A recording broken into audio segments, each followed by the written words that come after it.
Honoring the voice of Paul Sakamoto, San Jose State, class of 1955, Associated Students, Student Council Vice President, and former Associate Dean of Students. Camp life for an 8-year-old boy. It's easier to look back and say I should have done or I could have done. Because when you're 8, 9, 10 years old, you're not used to questioning, and it's more a feeling of acceptance is what you want, accepted by your teachers and by your peers and by yourself. The lighter moments of camp. In Arkansas, they have fireflies that look like termites. Yeah. That at night, the abdomens light up and shine. And the thing for kids was to make a net and to catch the one that has the brightest abdomen. And I remember that this was competitive. And we were to make the best net and the brightest firefly. And I remember we were chasing this one fly that flew over the barbed wire fence. And I went after it, and I was sure I was going to get the brightest one. And this spotlight from the machine gun towers came on, lighted, and said, "Get your ass back over the fence." And but I missed the fireflies. A class discussion during camp. I don't remember our discussion at that time, but the hypocrisy of the lesson versus what was happening was something that just you didn't think about. Because if you thought too much about it, you feel that you had to do something. But typically it was being quiet and just following the rules and not making waves. But you could tell the teachers were somewhat embarrassed about having to teach about freedom and seeing in front of their eyes that this was a camp, a concentration camp.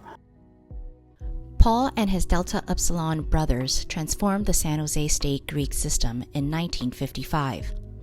And over time, it seemed like I was a non-paying member of the House. And it just seemed like it wasn't an issue that I was accepted like a member of the House. I didn't, the question of race never came up, even though it was clear that in the fraternity sorority system of higher education, it's the main social avenue for participation by students.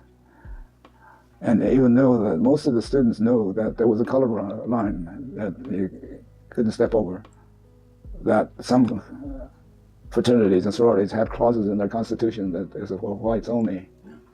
But since the Greek system is so embedded in higher education, people just accepted it as that's the way it is, and it ain't going to be changed.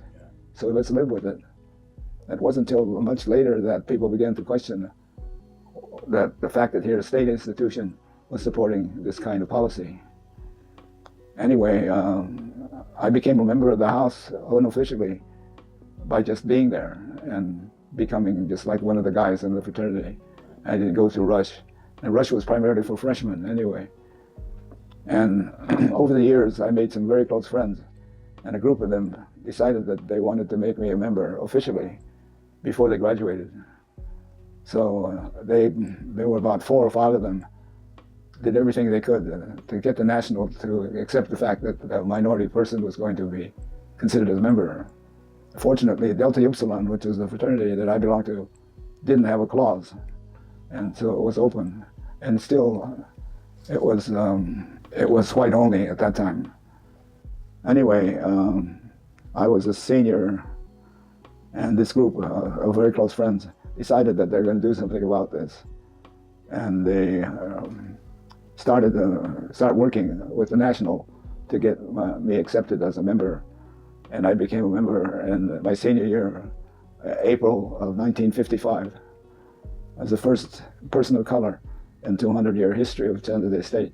And that was really a high point for me, that happened, that they took it upon themselves to get that changed.